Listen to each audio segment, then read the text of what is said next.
Hi hello, എല്ലാവർക്കും സ്വാഗതം. ഇന്ന് ഞാൻ ഉണ്ടാക്കാൻ പോകുന്നത് തക്കാളി ചിക്കനാണ്. തക്കാളിയോടൊപ്പം കുറച്ച് വെളുത്തുള്ളിയും കറിവേപ്പിലയും മാത്രമാണ് ചേർക്കുന്നത്. ഒരു പാൻ അടുപ്പത്ത് വെച്ച് ആവശ്യമായ എണ്ണ ഒഴിക്കാം. എണ്ണ നന്നായി ചൂടായി വരുമ്പോൾ ചതച്ച് വെച്ച വെളുത്തുള്ളി ഇട്ട് ഇളക്കാം. വെളുത്തുള്ളിയുടെ നിറം ഏകദേശം മാറിക്കഴിഞ്ഞു. ഇനി അതിലേക്ക് കറിവേപ്പില കൂടി ഇടാം.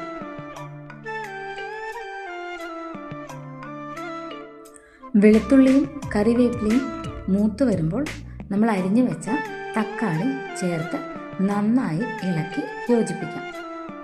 തക്കാളി വെളുത്തുള്ളിയോടൊപ്പം കുഴഞ്ഞ് പാകമായി വരുന്നത് വരെ കാത്തിരിക്കാം. നന്നായി വെന്ത് വന്നതിന് ശേഷം നമുക്ക് അതിലേക്ക് ആവശ്യത്തിനുള്ള പൊടികൾ ചേർത്ത് കൊടുക്കാം. ചിക്കൻ ആവശ്യമായ ഉപ്പാണ് ആദ്യമായി ചേർക്കുന്നത്. സ്വല്പം പഞ്ചസാര കൂടി ഇടാം. ആവശ്യത്തിനുള്ള മുളക് പൊടി, അല്പം മല്ലിപ്പൊടി, കുറച്ച് ഗരം മസാല, ഇത്രയും മതി. ഈ മസാലക്കൂട്ടിൽ കിടന്ന് നമ്മുടെ തക്കാളി നന്നായി വെന്ത് വരുമ്പോൾ കുറച്ച് വെള്ളം കൂടെ ഒഴിച്ചു കൊടുക്കാം. നന്നായി തിള വരുമ്പോൾ കഴുകി മാറ്റി വെച്ച ചിക്കൻ ഇട്ട് നന്നായി യോജിപ്പിച്ചെടുക്കാം. ഇനി ഇത് അടച്ചു വെച്ച് നന്നായി പാകമായി വരുന്നത് വരെ കാത്തിരിക്കാം.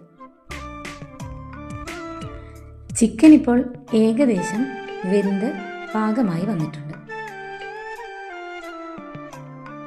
ഇനി ഇത് ഒരു ബൗളിലേക്ക് ചേർത്ത് സെർവ് ചെയ്യാം.